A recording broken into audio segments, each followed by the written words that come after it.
Hi అండి, అందరికీ నమస్కారం. అందరికీ ముక్కోటి ఏకాదశి శుభాకాంక్షలు. ముక్కోటి ఏకాదశిని వైకుంఠ ఏకాదశి అని కూడా అంటారు.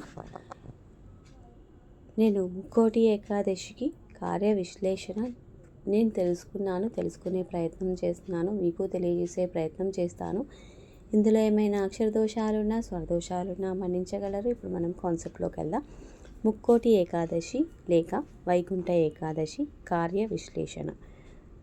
మనం ప్రతి సంవత్సరం భక్తి శ్రద్ధలతో జరుపుకునే పవిత్ర తిథి ముక్కోటి ఏకాదశి.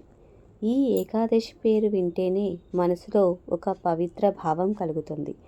అసలు ఈ తిథి మనకు ఏమి బోధిస్తుంది అన్నదే మనం తెలుసుకోవలసిన ముఖ్యమైన విషయం. ముక్కోటి అంటే 33 కోట్ల దేవతా సందర్శనము అనే సంఖ్యావాచకము కాదు.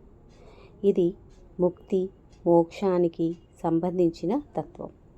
ప్రతి మనిషి జీవితంలో భయం, మోహం, అజ్ఞానం ఇవే బంధనాలు. ఈ బంధనాల నుంచి బయటపడటమే మోక్షం. ఈ రోజున వైకుంఠ ద్వారం ఉత్తర దిశలో తెరుచుకుంటుంది. ఉత్తర ద్వారము అంటే ఇది రాతితోనో చెక్కతోనో చేసిన తలుపు కాదు. మన హృదయంలో తలుపులతో ఉన్న అజ్ఞానంతో మూసుకొని ఉండి జ్ఞానం, భక్తి, శరణాగతి అని తెరుచుకునే దైవద్వారం. ఈ రోజునే శ్రీకృష్ణుడు అర్జునుడికి భగవద్గీత ఉపదేశం చేశాడని పరంపర చెబుతుంది. గీతాసారం ఏమిటంటే, నీవు శరీరం కాదు, నీవు ఆత్మ. ఆత్మకు మరణం లేదు. ఇదే ముక్కోటి ఏకాదశి యొక్క హృద్దేశీయ తత్వం. ఈ రోజున 33 కోటి దేవతలు దర్శనం చేస్తారు అని చెప్తారు. దీని అర్థం ఏమిటంటే, సమస్త దేవతా శక్తులు, సమస్త ప్రకృతి శక్తులు ఒక్క పరమ సత్యంలో నారాయణ పరోద్యాత తత్వంలో లీనమవుతాయి.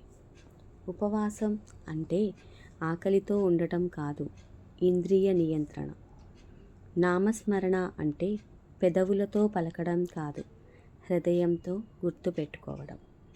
దర్శనం అంటే గుడిలో చూడటం కాదు, హృదయం చాప్యోద్యోముఖం, మనసులో మార్పు, అంతర్దృష్టి రావడం.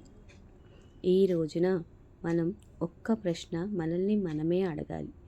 నా మనసు వైకుంఠంగా మారిందా అని. మనలోని అహంకారం తగ్గితే అదే వైకుంఠం. భయం పోతే అదే విరజానది దాటటము, వైకుంఠం చేరటము. శ్రీకృష్ణ శరణాగతి కలిగితే అదే వైకుంఠం. అందుకే భక్తులారా, మనం ముక్కోటి ఏకాదశి అనేది చనిపోయాక మోక్షం కోసం కాదు, ఇప్పుడే జీవించి ఉండగానే పాపము అంటని భయం లేని జీవితం కోసం చేసే భక్తి సాధన. ముక్కోటి ఏకాదశి మనకు చెప్పేది ఒక్కటే, మనసును మోక్ష దిశగా తిప్పుకొని పవిత్ర రోజు ఇదేనని. ఓం శ్రీకృష్ణాయ సుఖశాంతి సమృద్ధి ప్రదాయ నమః అని 108 సార్లు తులసీ దళాలతో జపం చేస్తే అద్భుత ఫలితం ఇస్తాడు మంత్రమహేశ్వరుడు. ఈ రోజైనా మంచి కర్మలను ఆచరిద్దామా మరి. సర్వేషాన్ శాంతిర్భవతు.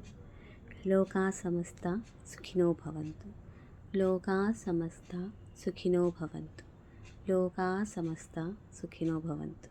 ఈరోజుకి స్వస్తి.